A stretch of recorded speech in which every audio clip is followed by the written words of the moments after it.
Alright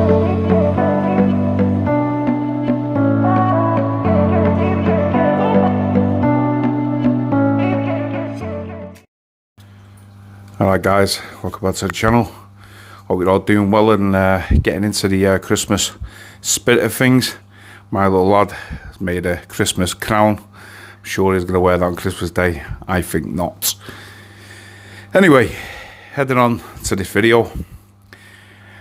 And it's basically, as it says, it's going to be what my plans for the new year with this tank and the change of direction which I'm going to do.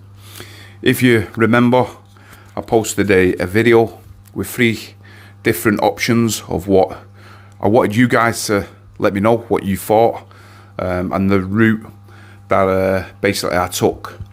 I can't remember off the top of my head exactly what it was, but I know overwhelmingly that a lot of people even messaged me basically saying that they think that I should just do the Kalkwasser and stick with the aquaforest and see how that goes.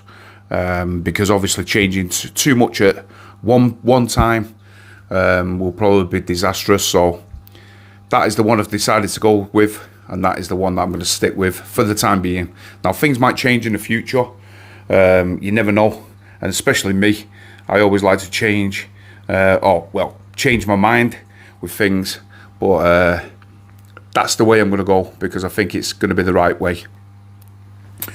Few issues with the tank that I've been having. Obviously you all know about the KH keeper, what's been happening with the KH keeper, but finally got the new one all set up, all calibrated, and it's, yeah, absolutely running as sweet as it can be, to be fair. No problems whatsoever with it, but as you all remember, the KH went really high in the tank. Went to about 12.5, which was, I thought was quite high. Well, it is quite high, but it was a bit of a shock because obviously I was a bit panicky of what I was going to do. Anyway, I didn't make any stupid mad moves like I was going to. I just basically took my time and thought to myself, let's try and get it down slowly, which I did do. This is a couple of weeks on from there, and now we're back to about 8.5 to 9, which is, I'm happy with a 0.5 swing through the whole day, through 24 hours, so I can't complain.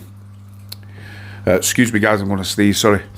Oh, well I thought I was then. Sorry about that guys. Yeah, so obviously I got it down to 8.5, and as you can see, all the corals are absolutely loving it. No issues whatsoever. They didn't even. The only one that I said last week, which had a bit of an issue, was the PC Rainbow, which as you can see, it's just there.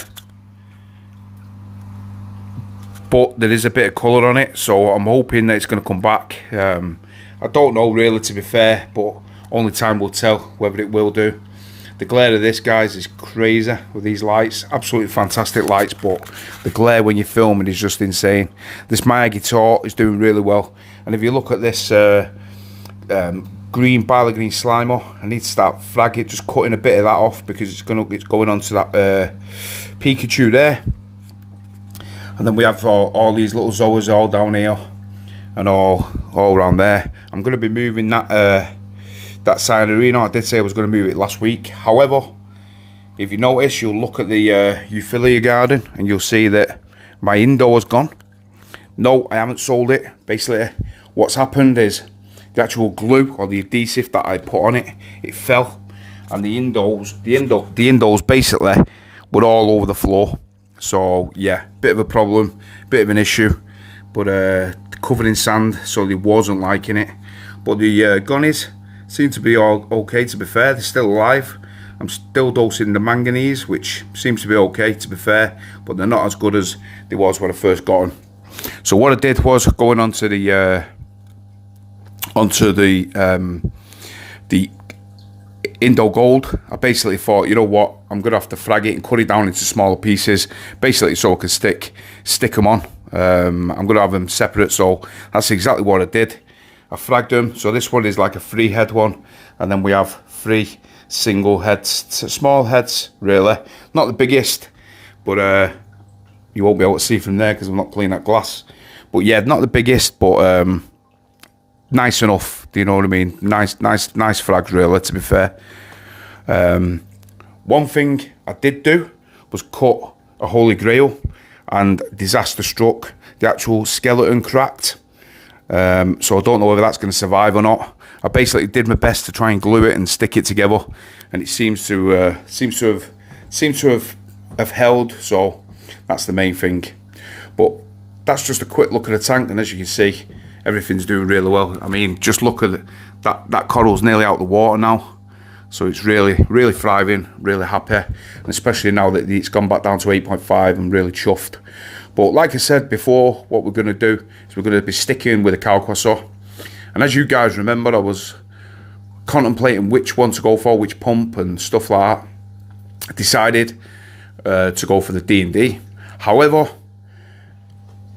I changed my mind, and I knew you was all going to say that. I changed my mind, as I always do. And the reason I changed my mind was of this. Basically, they came in stock, and to be honest, I think they're probably the best dosing pumps you can get. Really, they're proven. They've been out for quite some time, and everybody raves about them.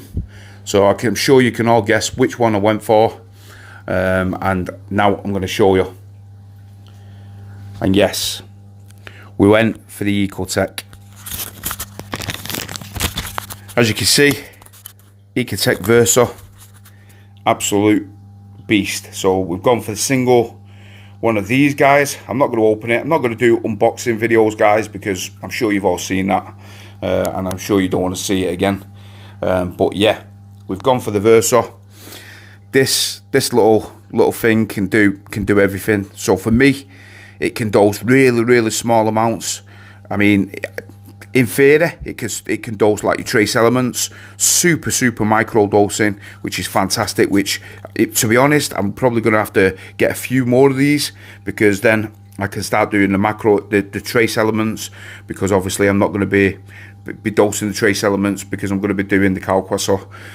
So I am going to be dosing it obviously via the Aquaforest, but I don't think it's going to get as much. Well, it won't get as much of the trace elements into the water that is needed, because obviously this dosing this stuff is going to be a case of you're dosing your RO. Mainly you're dosing a lot of RO, aren't you?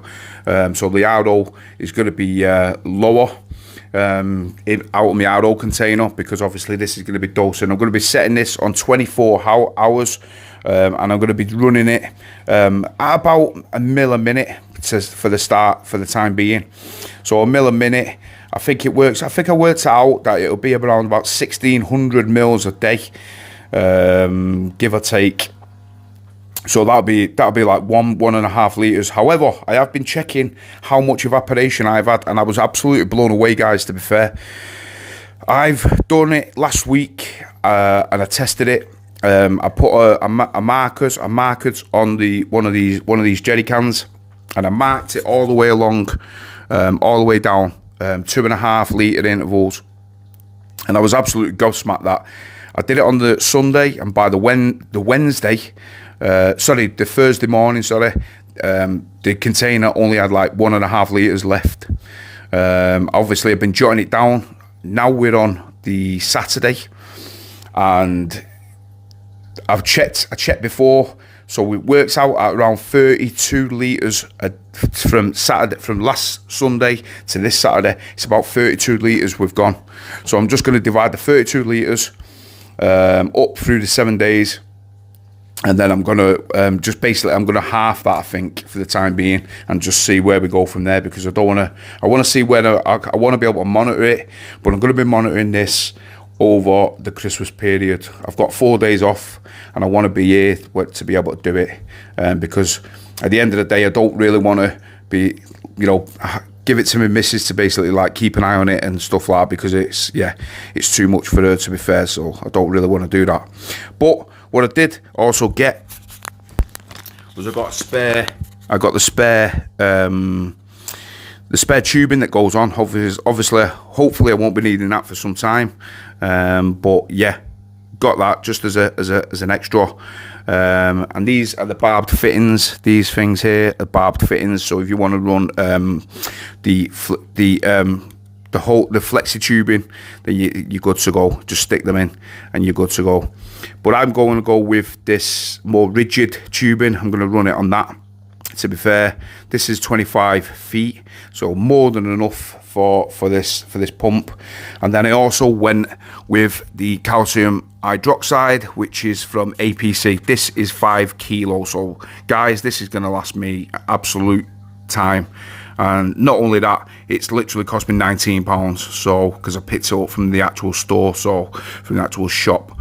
So yeah, 19 quid for 5 kilo is just an absolute bargain, and I cannot wait to get it all up and running and get it all set. But what I'll do is I'll show you this as well.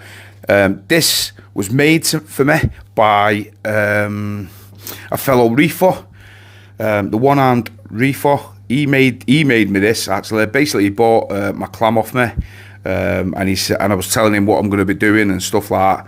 And I said, "Have you got any of the tubing?" Because I couldn't get it for the love of money. And he said, "Listen, I'll make you something up." So let me just. This is tricky with one hand. So what I'll do is I'll just unscrew this. Just bear with me, guys.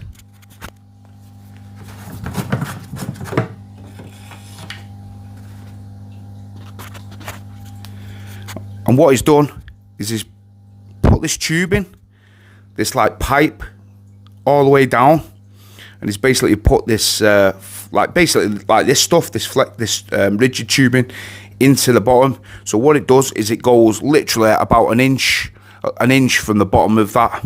So we don't want to be sucking up any of the slurry if there is any. Not that there will be, because I'm not going to be doing it like a calcium reactor, like a Kalk reactor.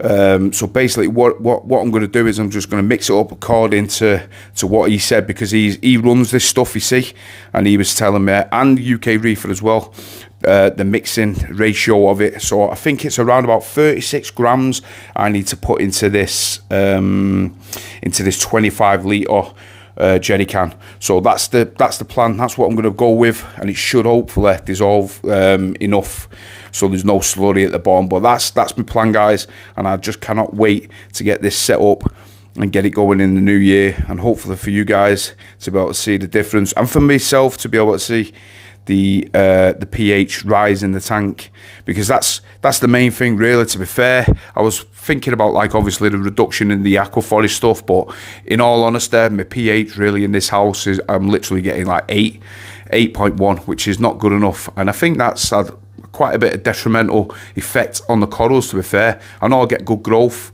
and I do say it, which I do.